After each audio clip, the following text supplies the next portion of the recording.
మన పొరుగున ఉన్న బంగ్లాదేశ్లో ఈ ఏడాది చివర్లో కానీ లేదా వచ్చే ఏడాది ప్రథమార్థంలో కానీ జాతీయ ఎన్నికలు జరుగుతాయి. బంగ్లాదేశ్ తాత్కాలిక చీఫ్ మహమ్మద్ యూనుస్ సోమవారం నాడు జాతిని ఉద్దేశించి ప్రసంగిస్తూ ఈ ప్రకటన చేశారు. ప్రతి ఏడాది డిసెంబర్ 16న బంగ్లాదేశ్లో విక్టరీ డేని సెలబ్రేట్ చేసుకుంటారు.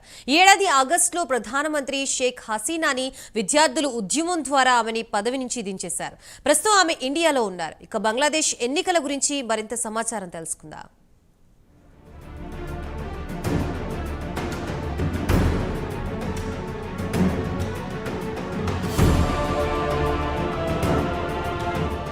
బంగ్లాదేశ్ జాతీయ ఎన్నికల గురించి ఆ దేశ తాత్కాలిక చీఫ్ మహమ్మద్ యూనుస్ సోమవారం నాడు అతిపెద్ద ప్రకటన చేశారు. 2025 చివర్లో కానీ లేదా 2026 ప్రథమార్థంలో కానీ ఎన్నికలుంటాయని చెప్పారు యూనుస్. ఒకవేళ ఓటర్ల లిస్టులో కనీస మార్పులు చేస్తే ఏడాది చివర్లో జరుగుతాయి. పూర్తి స్థాయిలో ఎన్నికల జాబితాను సవరిస్తే మరో 6 నెలల సమయం పడుతుందన్నారు యూనుస్.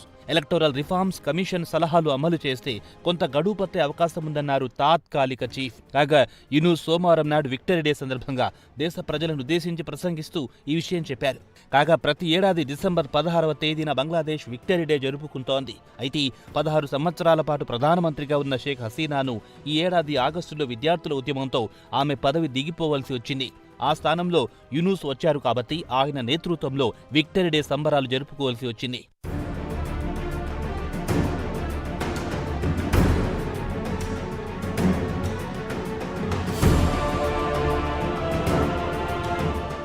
ఇక విక్టరీ డే సంబరాలకు తూర్పు టిమోర్ ప్రెసిడెంట్ నోబెల్ బహుమతి విజేత జోస్ రామోస్ హోర్టీ ముఖ్య అతిథిగా వచ్చారు. ఆయనకు యూనుస్ ఘన స్వాగతం పలికారు.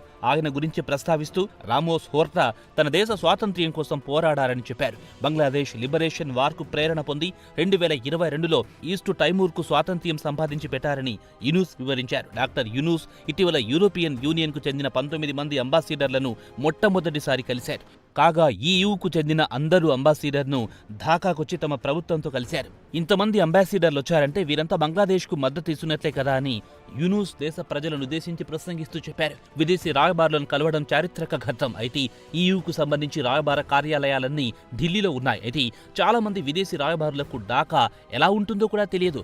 ఇంతమంది ఒకేసారి రావడం అంటే యూరోపియన్ యూనియన్ బంగ్లాదేశ్కు పూర్తి అండగా ఉంటుంది, సహాయ సహకారాలు అందిస్తుందన్న సందేశం ఇచ్చినట్టేనని యూనుస్ దేశ ప్రజలను ఉద్దేశించి ప్రసంగిస్తూ చెప్పారు.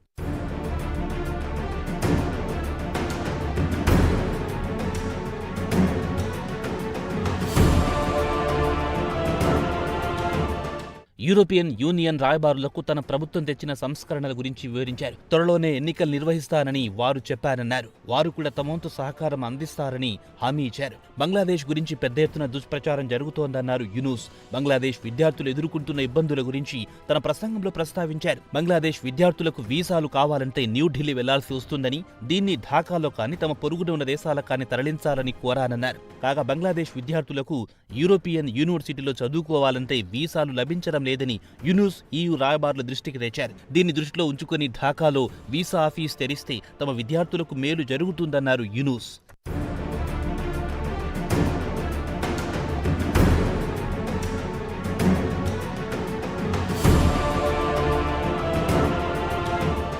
బంగ్లాదేశ్ ఆర్థిక వ్యవస్థ గురించి కూడా ప్రస్తావించారు. బంగ్లా ఆర్థిక వ్యవస్థ క్రమంగా పుంజుకుంటోంది. తాత్కాలిక ప్రభుత్వం డోనార్ ఏజెన్సీలో నమ్మకం కుదిర్చిందన్నారు. వరల్డ్ బ్యాంకుల్లో కూడా బంగ్లాదేశ్ పై నమ్మకం కుదిరేలా విజయం సాధించామన్నారు యూనుస్. బంగ్లాదేశ్ భవిష్యత్తు ఆర్థిక వ్యవస్థపై ప్రపంచ బ్యాంకు కూడా నమ్మకం కుదిరింది. దీంతో తమను ఆర్థికంగా ఆదుకుంటామని ఫైనాన్షియల్ పార్ట్నర్షిప్ కు ఆసక్తి చూపుతున్నాయన్నారు. క్రమంగా దేశ ఆర్థిక వ్యవస్థ బలపడుతోందన్నారు. తాత్కాలిక ప్రభుత్వ చీఫ్ గా అధికారం చేపట్టినప్పుడు దేశ ఆర్థిక వ్యవస్థ అత్యంత బలహీనంగా ఉందన్నారు. గత 4 నెలల నుంచి ఆర్థిక వ్యవస్థను గాడిన పెట్టామన్నారు. క్రమశిక్షణ, నమ్మకం వల్ల బ్యాంకింగ్ రంగం గాడిన పడిందన్నారు. దేశంలో ఒక్క బ్యాంకు కూడా మూతపడలేదు. అత్యంత బలహీనమైన బ్యాంకు కూడా నిలదొక్కుందన్నారు బంగ్లాదేశ్ తాత్కాలిక చీఫ్.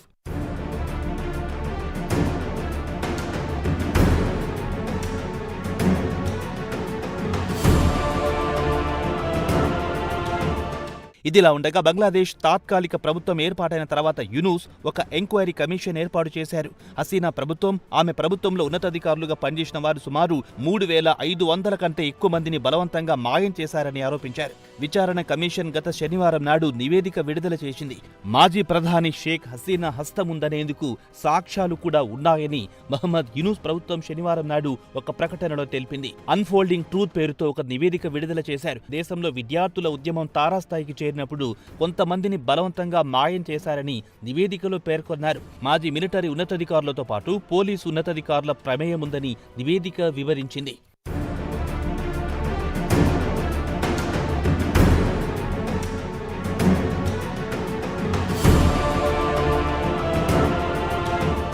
ప్రభుత్వానికి వ్యతిరేకంగా గళం విప్పిన వారిని అడ్డు తొలగించడానికి anti crime unit, rapid action battalion, army, navy, air force, regular air force ఉన్నతాధికారులు కుమ్మక్కై ప్రభుత్వానికి వ్యతిరేకంగా గళం విప్పిన వారిని రహస్య ప్రదేశానికి తీసుకెళ్లి నిర్బంధించి చిత్రహింసలకు గురి చేసేవారిని విచారణ కమిషన్ నివేదికలో వివరించింది.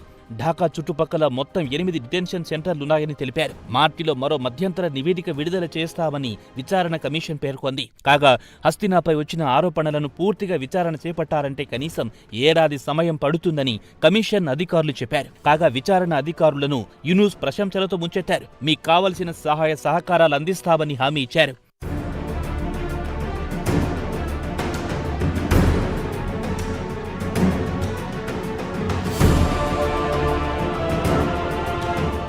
మొత్తానికి యూనూస్ ప్రభుత్వం ఎన్నికల గురించి అయితే ప్రకటన ఇచ్చారు, కానీ ఎన్నికలు జరిగే వరకు నమ్మకం లేదనే టాక్ వినిపిస్తోంది. కాగా యూనూస్ తాత్కాలిక చీఫ్ వీలైనంత ఎక్కువ కాలం కొనసాగాలని చూస్తున్నారు. షేక్ హసీనాకు వ్యతిరేకంగా ఎంక్వైరీ కమిషన్ నివేదికలో హసీనాను దోషిగా నిలబెట్టడానికి ప్రయత్నించారు. హసీనాను కానీ ఆమె పార్టీని ఎన్నికల్లో పోటీ చేయకుండా అడ్డు తగిలే అవకాశాలు మాత్రం కనిపిస్తున్నాయన్న టాక్ వినిపిస్తోంది.